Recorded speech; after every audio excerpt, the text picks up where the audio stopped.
ध्यान रखना भाई और बहनों, मेन जो पॉइंट है वो अब शुरू है। परमात्मा ने धर्मदास जी को फिर से सुमरण दिया, फिर से वो सार नाम का मंत्र दिया और समाधि में नीचे बैठा दिया गड्ढा खोदकर। और धर्मदास ने क्या किया? परमात्मा ने कहा कि अब इस सिमरण पे ध्यान लगा ले। फिर आगे देखना भाई और बहनों, धर्मदास ने क्या ध्यान लगाया, किस कशक के साथ ध्यान लगाया।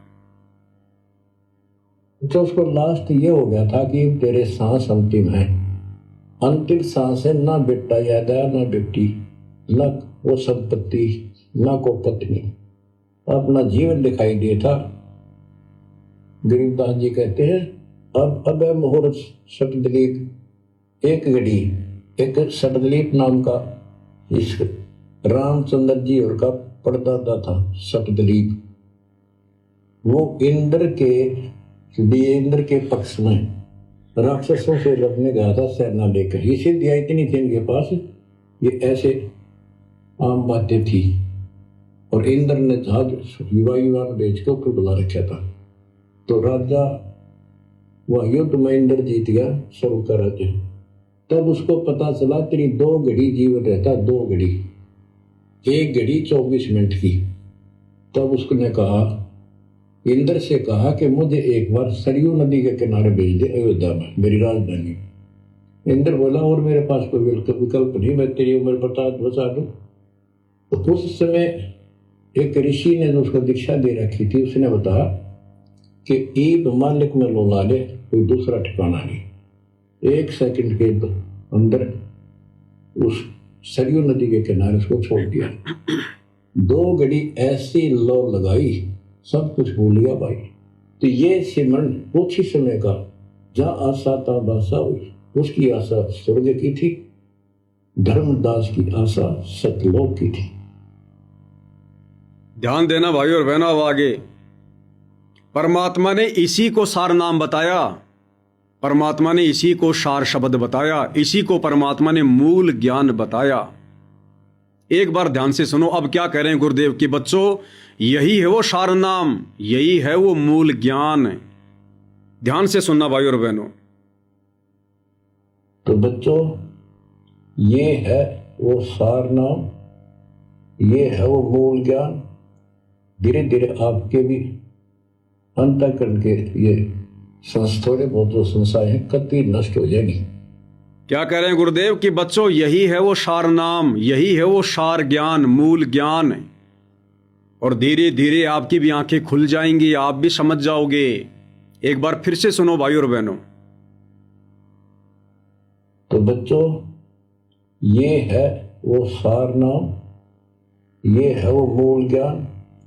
धीरे धीरे आपके भी अंतःकरण के ये थोड़े बहुत जो संशय है कति नष्ट हो जाएगी।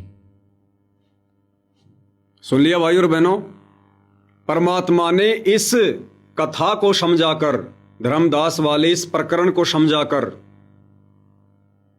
और लास्ट में क्या कहा कि बच्चों, यही है वो सार नाम, यही है वो सार ज्ञान, यही है वो मूल ज्ञान, जो समझने की बात है। अब विचार करो भाई और बहनों, धर्मदास जी को परमात्मा ने अंत के समय में फिर से पूरे ज्ञान को समझाया, पूरा ज्ञान दोहराया और वापस से उसको सुमरण दिया। और फिर धर्मदास जी ने क्या किया? फिर उस समय धर्मदास जी को अपना अंतिम समय दिखाई दे रहा था। धर्मदास को उस समय फिर कुछ भी याद नहीं आया, ना परिवार, ना संपत्ति, ना बेटा, ना अपने वो वंशज, जिन वंशजों की चिंता में वो मर्यादा तोड़ने जा रहा था सार नाम बताकर। धर्मदास जी ने, परमात्मा कह रहे हैं, उस अंत के समय में, उस सिमरण के साथ में ऐसी लो लगाई। किसमें लो लगाई?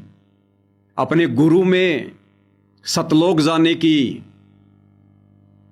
दुनिया भूल गया, दुनियादारी भूल गया, अपने आप को शून्य कर लिया, जीवित मरे समान कर लिया।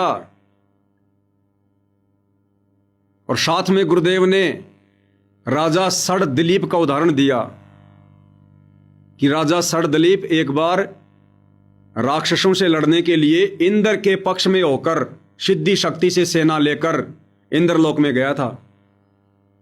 और लड़ाई समाप्त होने के बाद में उसको इंद्र ने बताया कि जी आपकी 2 घड़ी की उम्र रह रही है, यानी बहुत ही थोड़े समय की।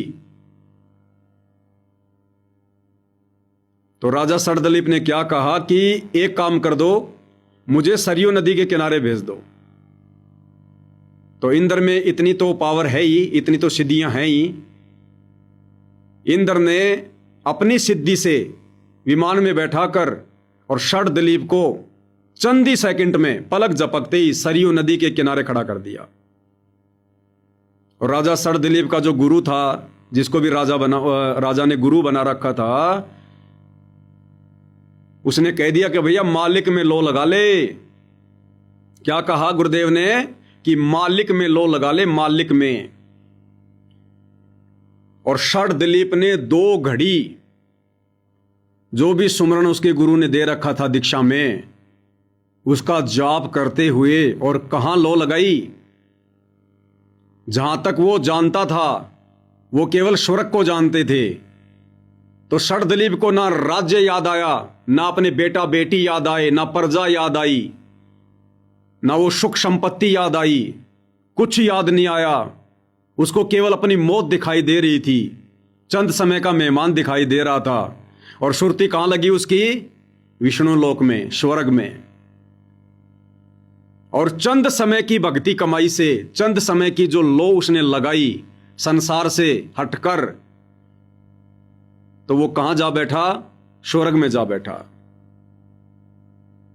और फिर गुरुदेव क्या कह रहे हैं, ध्यान से सुनो क्या कह रहे हैं फिर। सार नाम क्या है?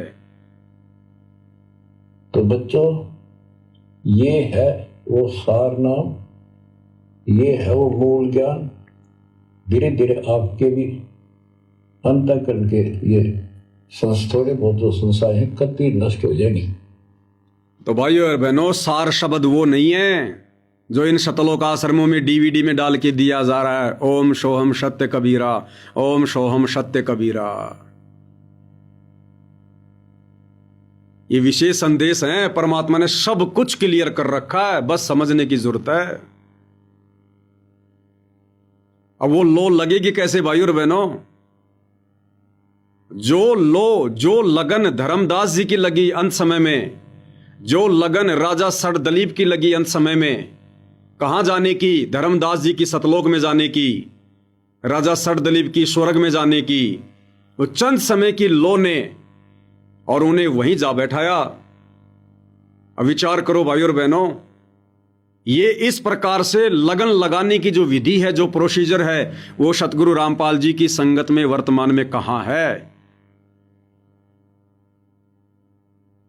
क्या गंदी राजनीति और राजनेताओं का समर्थन करते करते 2 कोड़ी के राजनेताओं के लिए दुनिया वालों से वोट मांगते मांगते क्या सतलोक आश्रमों से जुड़ा भगत समाज सतलोक में लो लगा सकता है? क्या उनका सुमरण सफल हो सकता है? क्या वो सतलोक जाने के योग्य बन सकते हैं? क्या आनंदपाल जैसे गुंडों की सीबीआई जांच का समर्थन करवाने के पक्ष में राजपूत करनी सेना की रैली में बैठते बैठते सतलोक आश्रमों से जुड़े भाई बहन सतलोक की लो लगा सकते हैं? क्या वहां बैठकर तीनों समय की आरती की जा सकती है? क्या वहां बैठकर सुमरान सुरती नृत्य मन और पवन से किया जा सकता है? क्या परशुराम की जयंती में रोहतक के पैरावर में बैठकर क्या वो लो लगाई जा सकती है? क्या वो सुमरण उस सुरती नृत्य मन और पवन से किया जा सकता है? क्या धनाना गांव में करोड़ों का स्टेडियम बनाकर गुरु ज्ञान और मर्यादाओं की धज्जियां उड़ाकर क्या गुरु को नाराज करके सतलोक के लिए लो लगाई जा सकती है? क्या वो सुमरण आपका सफल हो सकता है? क्या नादान भगत समाज का करोड़ों का ज्योति पाठ और दान का पैसा कभी जाटों की धर्मशाला बनवाने में करोड़ों, कभी जाट आरक्षण में करोड़ों, हरियाणा के जाट आरक्षण में 2017 में भाई और बहनों कम से कम भी नहीं तो 5 करोड़ रुपए सतलोक आश्रम कमेटी ने सतगुरु रामपाल जी के बड़े बेटे वीरेंद्र ने भगत समाज का बर्बाद किया। कम से कम 5 करोड़ रुपया। आने वाले समय में आपको परमाणु सहित बताएंगे। क्या अयोध्या में श्री रामचंद्र जी की पूजा करने के लिए जो आन उपासक आ रहे थे, क्या आन उपासना को बढ़ावा देने के लिए महीने भर का वहां पर सतलोक आश्रम कमेटी के द्वारा भंडारा लगाकर क्या सतलोक के लिए लगन लगाई जा सकती है? क्या सिमरन का सुरति नृत्य मन और पवन से जाप किया जा सकता है? क्या मर्यादा भगत समाज की सुरक्षित है? तो ये जो प्रोसीजर है भाई और बहनों, लगन लगाने की, उस विशेष कसक और विशेष तड़प के साथ में ये विधि वर्तमान में साध संगति में है। इसलिए साध संगति यथार्थ 13वां कबीर पंथ है, सतगुरु रामपाल जी का ओरिजिनल मिशन है। यहां किसमें लो लगाई जा रही है? यहां केवल अपने गुरुदेव भगवान में लो लगाई जा रही है, अपने सतगुरु में लगन लगाई जा रही है। और सतगुरु में लगन कब लगेगी? जब आप व्यर्थ की सामाजिक और सांसारिक परंपराओं से, व्यवस्थाओं से दूर हटोगे, जब आप अपने गुरु को ही कबीर परमात्मा मानोगे, जब आपका टारगेट केवल मोक्ष हो जाएगा, सतलोक जाना हो जाएगा, जब आप अपने गुरुदेव भगवान को प्रसन्न करोगे, गीता अध्याय 3 श्लोक 13 के अनुसार परमात्मा को भोग लगाए बिना जो अन्न पकाते हैं वो पाप खा रहे हैं। तो सतलोक आश्रम कमेटी से जुड़े भाई बहन, लाखों की संगत, गुरुदेव का परिवार, ये ना ही तो सतगुरु रामपाल जी को कबीर भगवान मानते हैं। अगर ये मानते तो इनके आश्रमों में, इनके घरों में, इनके लोकेट में, इनके दरबार साहिब में वो दाढ़ी मूछ वाली नकली कबीर की फोटो नहीं होनी चाहिए थी। तो लो कैसे लगेगी, लगन कैसे लगेगी? इनके तो 2-2 पति हैं। अगर इन्होंने अपने गुरु को परमात्मा मान लिया होता तो गीता अध्याय 3 श्लोक 13 के अनुसार आज सतलोक आश्रमों से जुड़े हर भगत के घर में भोग की आरती के साथ आज लग्या साहिब को भोग दीन के टुकड़े पानी का, आज हर घर में सतगुरु रामपाल जी को सुबह शाम दोनों वक्त भोग लग रहा होता। अगर इन्होंने अपने गुरु को परमात्मा मान लिया होता तो संध्या आरती के अनुसार पाती पंच पोहप कर पूजा, देव निरंजन और न दूजा।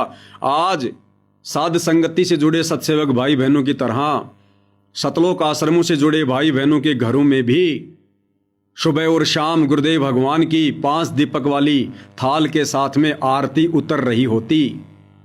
अगर इन्होंने अपने गुरु को भगवान मान लिया होता तो, अगर इन्होंने अपने गुरु को भगवान मान लिया होता, कबीर मान लिया होता, तो अपने गुरु सतगुरु रामपाल जी के अलावा फिर जून के महीने में ये कभी भी उस दाढ़ी मूछ वाली बेजुबान मुर्दा फोटो को कबीर परमात्मा मानकर उसका प्रकट दिवस ना मनाते। सिर्फ और सिर्फ साध संगति से जुड़े सत्सेवक भाई बहनों की तरह 8 सितंबर के दिन अपने गुरु को ही कबीर परमेश्वर मानकर उन्हीं का सतगुरु प्रकट दिवस मनाते। तो भाई और बहनों, सार नाम की वास्तव में भक्ति कौन कर रहा है? सतलोक जाने की वास्तविक रिहर्सल कहां हो रही है? केवल साध संगति में। जिस विधि से हम सतलोक जाएंगे, जिस विधि से सतगुरु प्रसन्न होंगे, जिस विधि से सतगुरु अपने भगत के ऊपर अपना विशेष आशीर्वाद, अपना विशेष रहम बख्शेंगे। तो षड दिलीप ने मालिक में लो लगाई, परमात्मा में लो लगाई, जिसके लोक में वो जाना चाहता था। धर्मदास जी ने अपने गुरु में लो लगाई, अपने कबीर भगवान में लो लगाई, जिसके सतलोक में वो जाना चाहता था। और संसार से हटकर लो लगाई, कुछ याद नहीं आया, कुछ भी, केवल अपनी मौत दिखाई दे रही थी। तो हम सत्सेवक भाई बहनों को साथ संगति से जुड़ने के बाद और सतगुरु की महिमा से परिचित होने के बाद हमें ये संसार दिखाई नहीं देता, हमें ये राजनेता दिखाई नहीं देते, हमें ये लोकलाज दिखाई नहीं देती। जब हरियाणा का स्टेट कोऑर्डिनेटर अमन गोदारा आज 2026 में गांव डिग्गल में एलावत पंचायत में बैठकर ये कह रहा है कि हमें तो भाईचारा निभाना है, हमें तो सामाजिक भाईचारा भी निभाना पड़ता है क्योंकि हम तो सामाजिक आदमी हैं, तो सोचो बाकी संगत की क्या दशा होगी। तो भाई और बहनों, ये लो लगाने की प्रक्रिया ये लगन लगाने की प्रक्रिया ये केवल सत्सेवक भाई बहनों के अंदर है, केवल साध संगति में है। और साध संगति से जुड़े भाई बहन ही हैं जो धीरे धीरे इस समाज से पीछे हटते जा रहे हैं। समाज की व्यर्थ की परंपराओं से, लोक लाज से, कुरीतियों से, इस झूठे भाईचारे से दूर होते जा रहे हैं और केवल लो अपने गुरुदेव में लगा रहे हैं। सुबह उठते ही हमें गुरुदेव याद आते हैं। सुबह उठते ही सबसे पहले हम मंगलाचरण करते हैं। 8 वाणियां सतगुरु की महिमा में बोलते हैं। समरथ साहेब रतन उजागर, सत्य पुरुष मेरे सुख के सागर, जोनी संकट मेटो गुसाई, चरण कमल की मैं बलि जाही, भाव भक्ति दीजो परवाना, साधु संगति पूर्ण पद ज्ञाना, जन्म कर्म मेटो दुख दुंदा, सुख सागर में आनंद कंदा, निर्मल नूर जहूर जुहारम, चंद्रगता देखो दीदारम, तुम हो बंकापुर के वासी, सतगुरु काटो यम की फांसी, मेहरबान हो साहिब मेरा, गगन मंडल में दीजो डेरा, चकवे चिदानंद अविनाशी, रिद्धि सिद्धि दाता सब गुण राशि, पिंड प्राण जिन दीने दाना, गरीब दास जाकू कुर्बाना, पिंड प्राण जिन दीने दाना, गरीब दास जाकू कुर्बाना। सबसे पहले उठते ही, और इन सतलोक आश्रम वालों को, इनको सबसे पहले उठते ही याद आता है कौन से गांव में मोटर भेजनी है, कौन से गांव में पाइप की सप्लाई करनी है, कौन से गांव में मकान बनाने की सेवा चल रही है, हमने वहां जाकर बेगार करनी है, तगारियां ढोनी है, कौन से घर में राशन पहुंचाना है, कौन से भगत ने कल क्या कहा था, कल वहां झगड़ा हो गया, उस आश्रम में कल ये बात हो गई। राग द्वेष ईर्ष्या छल कपट निंदा चुगली व्यभिचार और बेगार। सबसे पहले उठते ही सतगुरु रामपाल जी के परिवार को, इन कोऑर्डिनेटरों को और सतलोक आश्रमों से जुड़े लाखों भाई बहनों को ये बातें याद आती हैं। आज किसका लेना है, आज किसका देना है, आज ये काम करना है, आज वो काम करना है। इनको तो शौपन भी इन्हीं सब बकवादों के आते हैं। तो सत्सेवक भाई बहनों को उठते ही भगवान याद आता है, परमात्मा याद आता है, क्योंकि हम कोई ऐसा कार्य करते नहीं जिससे उठते ही हमें भगवान के अलावा बकवाद याद आए। क्योंकि हमारी 24 घंटे की रिहर्सल क्या है, तो जैसे रिहर्सल करेंगे वैसा ही होगा। तो उठते ही सबसे पहले मंगलाचरण, फिर सतगुरु महिमा में 8 वाणियां, उसके बाद जिसने नहाना वो नहाता है, जिसने हाथ मुंह धोना वो हाथ मुंह धोता है। सबसे पहले उठकर पूज्य गुरुदेव भगवान का चरणामृत बनाते हैं। हम बना बनाया पीते नहीं हैं। ना जाने किसने बनाया है, ना जाने हमारे गुरुदेव का ओरिजिनल चरणामृत वो है भी या नहीं है, जो नाम दीक्षा के समय हमें एक छोटी सी सफ़ेद कलर की बोतल में डाल के दिया जाता है कि ये गुरुजी का चरणामृत है। हमें क्या पता कि वो चरणामृत गुरुजी का है या नहीं है। हमें क्या पता वो चरणामृत वो किसने बनाया है। हमारे गुरुदेव तो 10 साल से 11 साल से जेल में बैठे हैं। हमें क्या पता वो चरणामृत किसने बनाया है, या जिसने भी बनाया है वो मर्यादा में है या नहीं है। वो चरना अमृत बनाते समय उस बनाने वाले के दिमाग में क्या बकवास चल रही होगी, क्या खरपतवार चल रही होगी।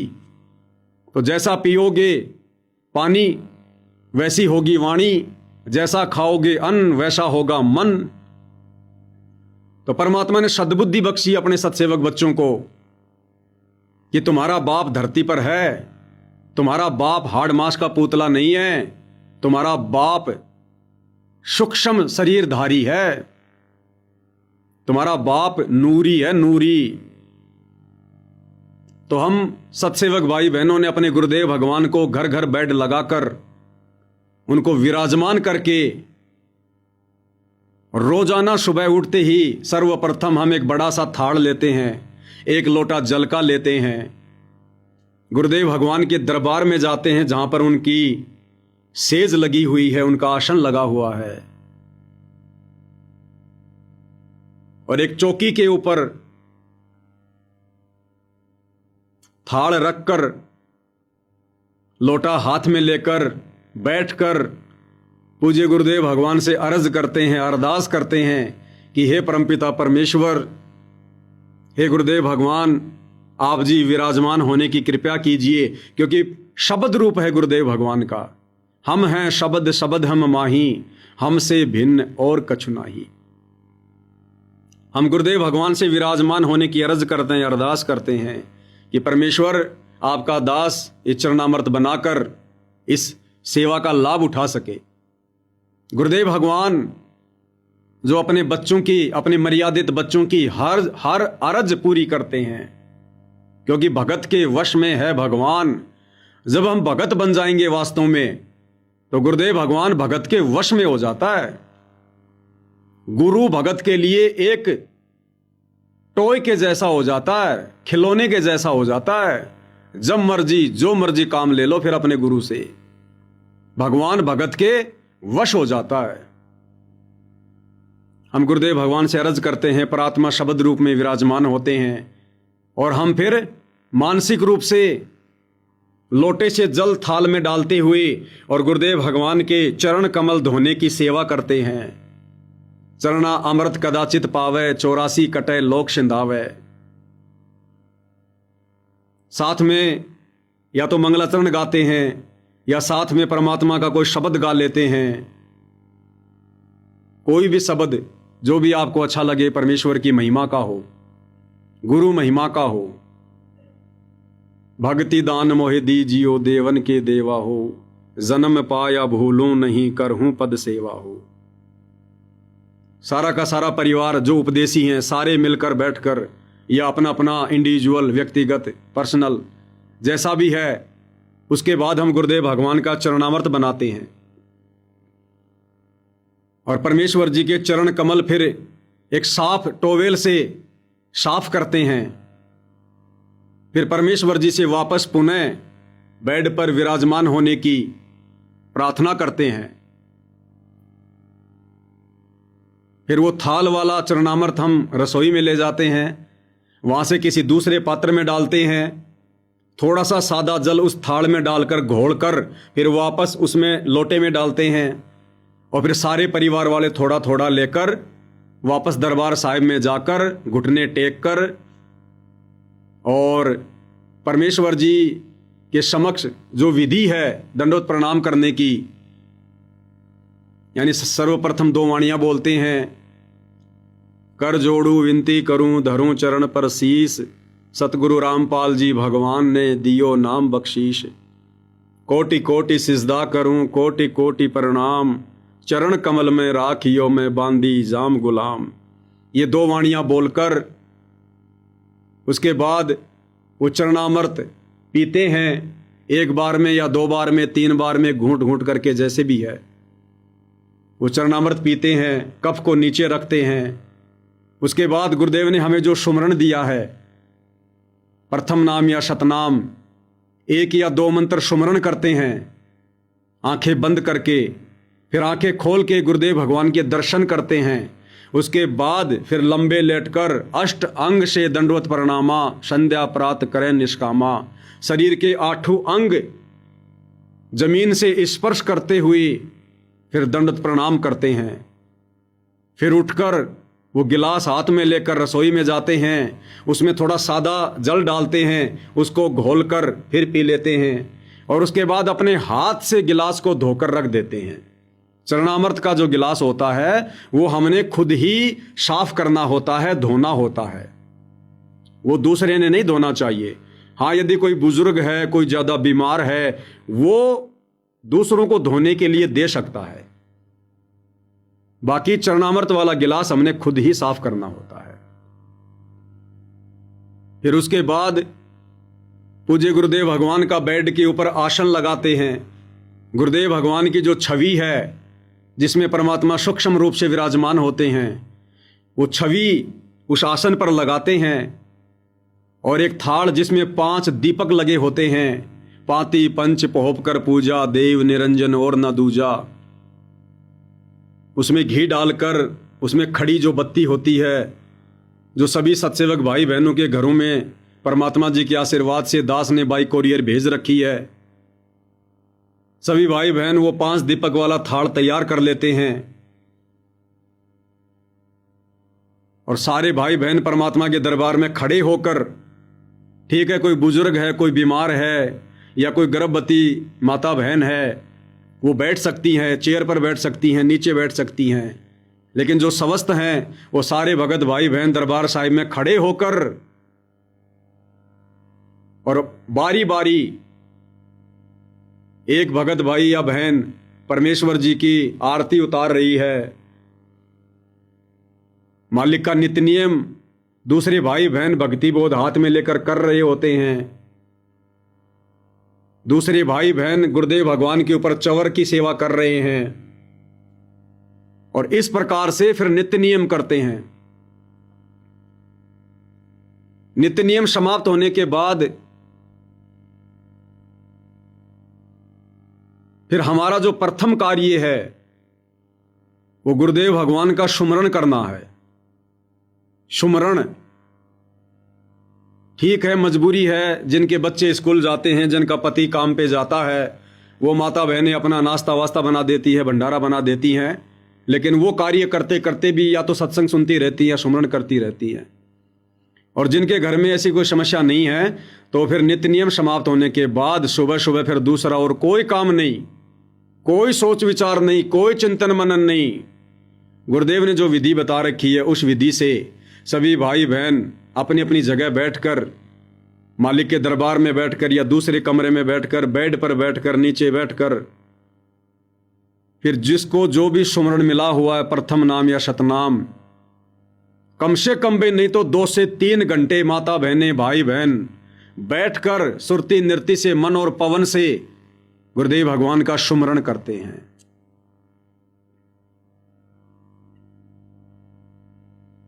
जिन भाई बहनों को नाम नहीं मिला हुआ है वो 1 घंटा 1.5 घंटा बैठकर पूज्य गुरुदेव भगवान का ध्यान से सत्संग सुनते हैं।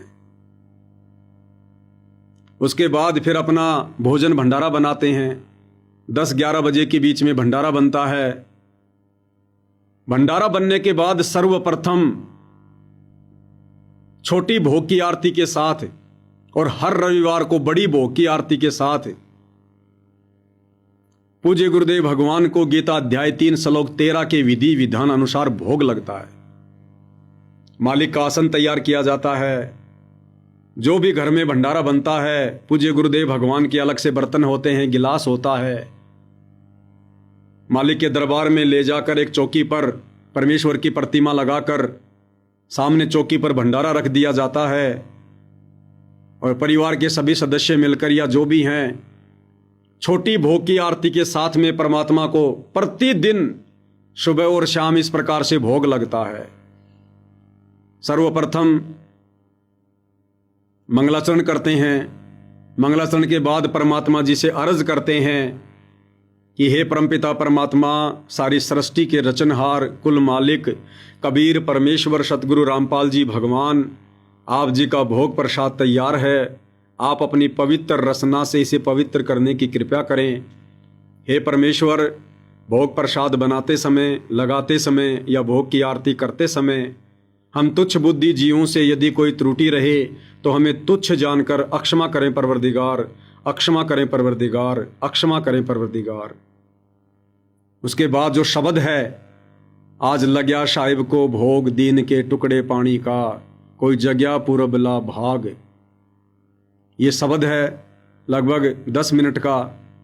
और शब्द के बाद जिन भाई बहनों को समय होता है वो फिर परमात्मा जी की विनती का अंग भी करते हैं। हम विनती करते जी, गुरु जी थारे आगे, साहिब थारे आगे। तो मुश्किल से 15 से 20 मिनट की ये प्रोसीजर है तो परमेश्वर जी का विधान पूरा हो जाता है। गीता अध्याय 3 श्लोक 13। अरे गीता वेदों का सार है, वेदों का ज्ञान किसने दिया? कबीर भगवान ने दिया। तो ये परमात्मा जी का विधान है। इस विधि से जो प्रतिदिन अपने घर पर अपने गुरु को अपना भगवान मानकर, इष्ट मानकर जो भोग नहीं लगाते, उनके पाप कर्म हल्के नहीं होते, उनके पाप नाश नहीं होते हैं। ज्यादातर संगत वाले भाई बहन केवल अंधदेव की आरती कर देते हैं। आरती अंधदेव तुम्हारी, जासे काया पले हमारी, या गरीब सुख देना दुख मेटना, ताजा राखे तन, सुर 33 खुश किए, नमस्कार तो अन्न, अंजल साहिब रूप है, शुद्धिया तृष्णा जाए, चारों युग परवान है, आत्म भोग लगाए, जो अपने सुमोर के एक पीड़ पिछान, भुखिया भोजन देत है, पहुँचेंगे परवान। अन देव तू अलग दयालम तेरे पलड़े तुले न लालम, अन देव तू जगमग ज्योति तेरे पलड़े तुले न मोती, वैरागर है पत्थर भारी अन देव तू आप मुरारी, खुदिया तृष्णा मेटे पीड़ा तेरे पलड़े तुले न हीरा, दास गरीब ये अन की महिमा तीन लोक में जाकर रहमा। ज्यादातर भाई बहन जो शतलोक आश्रमों से जुड़े हैं, खाना खाते समय रोटी का एक टुकड़ा साग सब्जी से लगाकर साइड में रख देते हैं और ये अनदेव की छोटी आरती बोल देते हैं। भैया विधि तो ये भी बताई गुरुदेव ने, लेकिन इस विधि से हमारे उस कदर पाप नाश नहीं होंगे जिस विधि से परमात्मा ने गीता अध्याय 3 श्लोक नंबर 13 में भोग लगाने की विधि बताई है। ये विधि अनदेव की छोटी आरती वाली रोटी का एक टुकड़ा, ये केवल उस समय तक है जब तक आप और हमारे को भगवान की पहचान नहीं होती है, परमात्मा की पहचान नहीं होती है। जब तक हम दाढ़ी मूंछ वाले कबीर की मुर्दा फोटो को भगवान मानते हैं, तब तक आप थाली में एक टुकड़ा तोड़कर भोग लगाओ।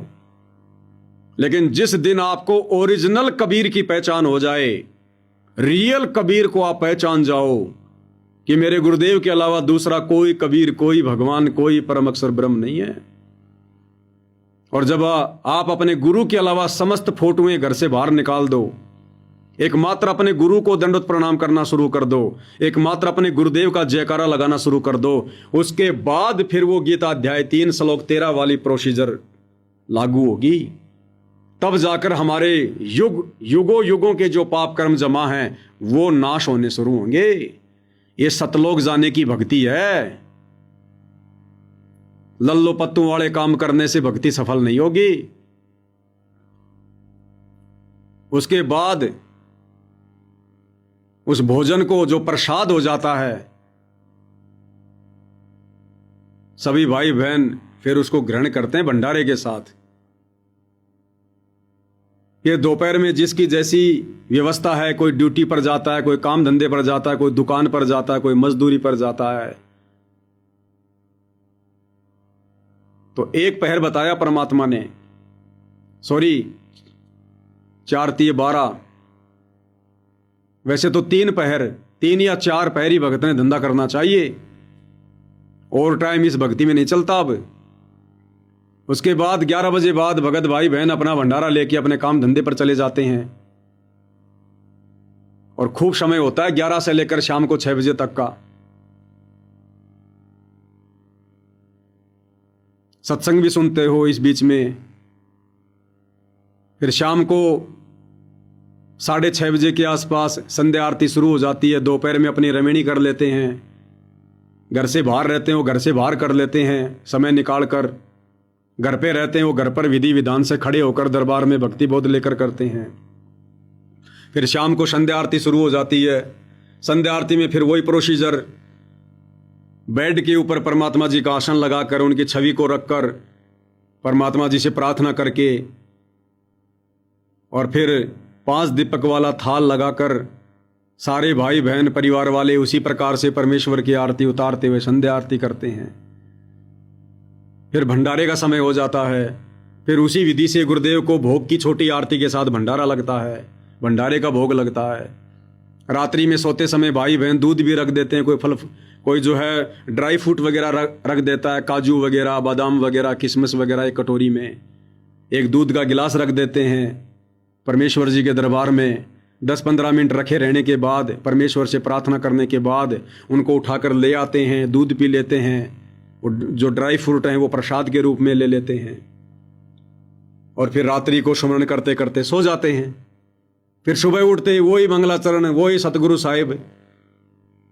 तो आप और हमें यानी साथ संगति से जुड़े भाई बहनों को तो गुरु के अलावा, इस परमेश्वर के अलावा दूसरा कुछ याद आता ही नहीं है।